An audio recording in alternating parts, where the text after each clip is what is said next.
Yo, what's up guys, and welcome to a brand new video over on the channel on the SoRare. So, in today's video, what we're going to be doing is we are going to be talking through investing versus trading. Now, in the last week, I've spent basically the whole week investing. I've done next to no trading whatsoever, and as a result, I feel like I've got a very decent understanding on at least a short-term investing sort of scheme that I'm doing. And, you know, we've made very good profit off of it this week. So what I'm going to be doing is I'm going to be comparing my experience of trading from the last 2 months to investing, which I've basically done in the last, 2-3 weeks. As always, if you guys are interested in signing up to SoRare, there is a referral link down below. Once winning 5 cards on the bidding market, you will get yourself a free tradable card. Please don't overpay to win this free untradeable card, because it's only worth around about 2 to 7 quid. On top of that, you do have to be 18 to play SoRare, because it is real life money, and that real life money is there to be lost as well as it is there to be made.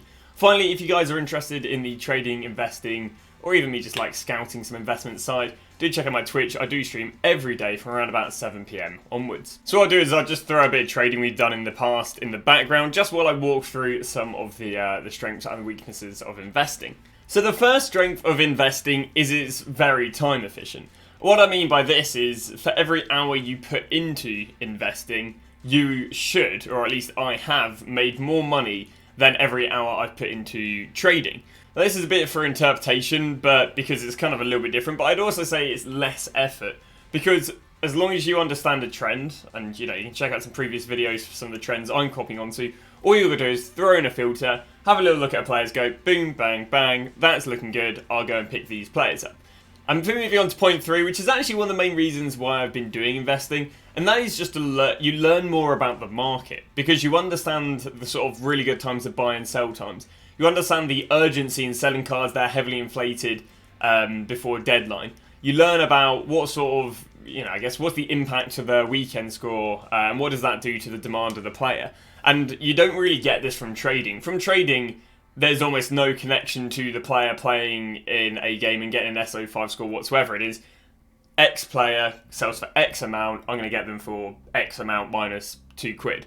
Whereas investing, obviously, you're learning trends about the market. You're learning a lot more about the market. And again, this is one of the reasons I did investing. I didn't really think investing would have been that time efficient for me. And I thought, I'll do it so then I can, apply this sort of investing trends and knowledge into my trading. So what I'd say is really good about investing is you do learn trends on the trends about the market way better than you do via trading. And rather than going to the negatives, I'll just go on about the strengths of trading, so you can just compare the strengths to the strengths.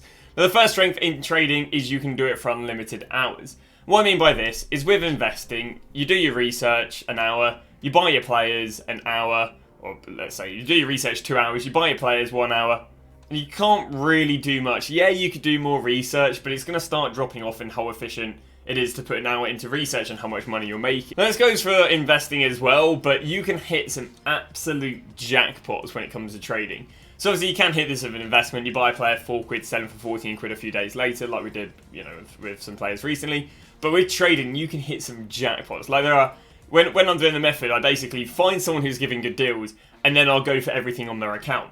And I've had people that will generally give me, probably about 200 quid's worth of players for about 120 quid. Like, you'll get some apps, and you'll be able to win all these in an hour. All you gotta do is just find this person, get the bite. And once you get the bite, you can get like 50 quid profits, 60 quid profits. Like, I've had some insane profits. So the next point is, as long as you're willing to put in a fair few hours a day, I would say it's more efficient on, at least the method I'm doing at the moment, with how, uncompetitive it is at the moment.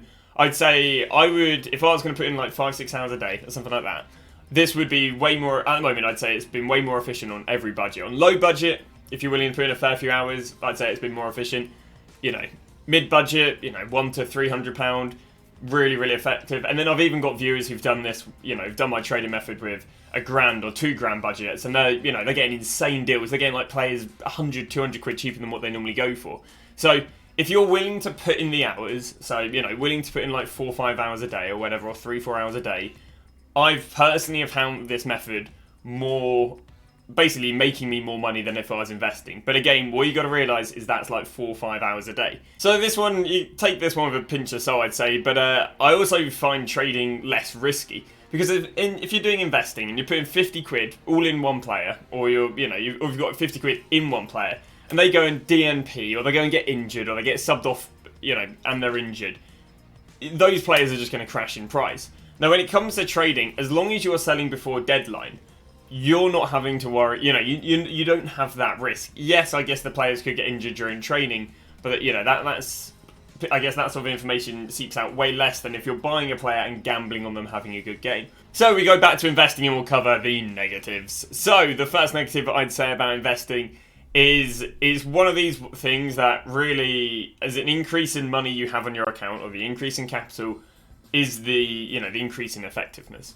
For example, if I was investing with a tenner, unless I was generally not going to put in more than 1-2 hours a week, I wouldn't say it's efficient whatsoever. Like, unless I was not willing to put many hours in a week, not very efficient whatsoever. The odds on taking a tenner to 20 quid in a week via investing, I'd say is, it could happen, but I'd say it's unlikely unless you get some decent hits.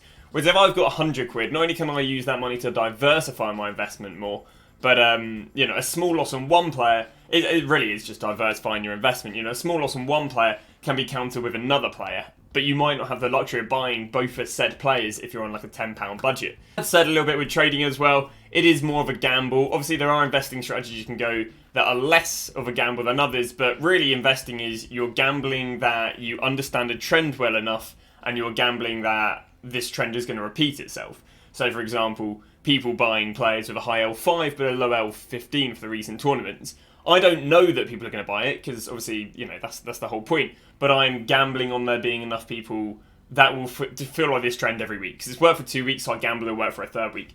Some reason it might not work for the third week, I don't think there'd be any reason, but maybe a car gets overinvested. Maybe there's too much supply and I don't realise. I think there's way more of a risk of gambling when it comes to investing than it is trading, but that is investing in general. You're gambling on you understanding a trend, and players following said trend. And just to add to the gambling aspect, obviously with trading you're not relying on a favourable or unfavourable outcome. With investing, with certain investment methods you are, and you're going for a favourable or unfavourable. For example, you've got a great player, he's playing bottom of the league, it's favourable, he'll get a good score. But obviously, the unfavourable could happen. And the final negative when it comes to investing, and that's just longer wait times than trading.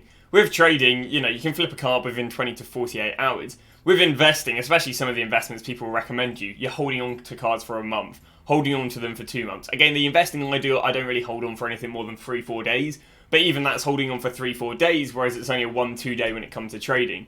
So another thing is longer wait time. So we now move on to where the negatives are trading, and the first negative is it's just not as time efficient on a low, amount of hours willing to put in each week. For example, if you're willing to put in 3-4 hours, you should make more 3-4 hours during the whole week, not a day.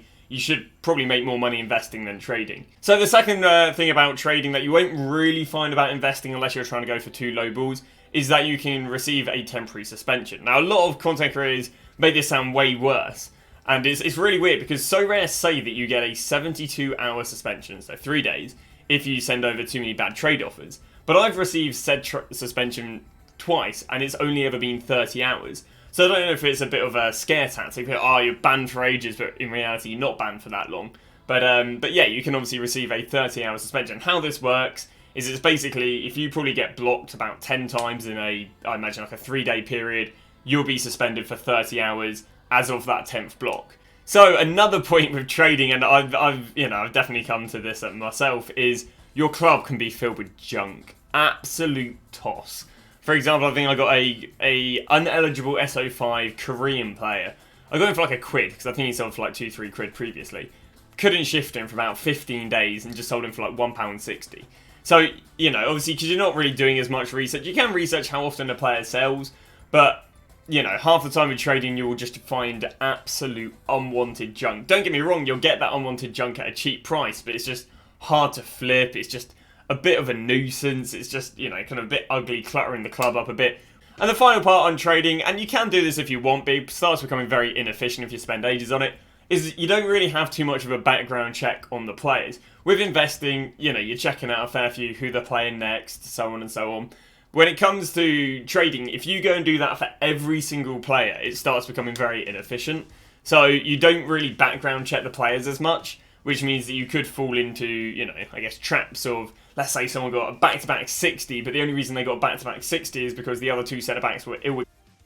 You know, you're not really going to do that research. Then over here right now, I think the main factor just comes down to how much time you want to put in.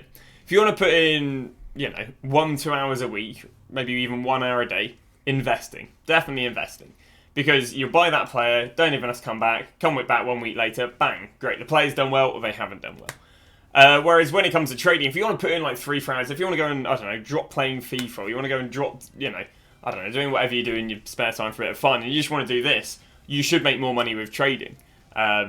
Because again, you're going to consistently keep turning over your budget over and over and over again, day after day after day, which if you're only putting an hour in, you wouldn't really find it efficient. So yeah, that is the overall summary. If you want to put in, I don't know, more than 2 to 3 hours a day, or even, you know, maybe 3-4 days a week, I would do trading. But again, if you only want to put in a very, very minuscule amount of time, just do investing. Because again, you know, you've got to put, all you got to do is put in a few hours a week, buy the players, a few hours a week, sell the players, and yeah, you should turn over some good money. My personal plan of action is to probably invest like 40% of my budget and then trade with the other 60%, because I do have a fair bit of disposable time for trading, but investing does make me some nice money in the background. I'll see you guys tomorrow, where I'll probably have a video starting to talk about how much money we've made from the 70 investments we made the other day.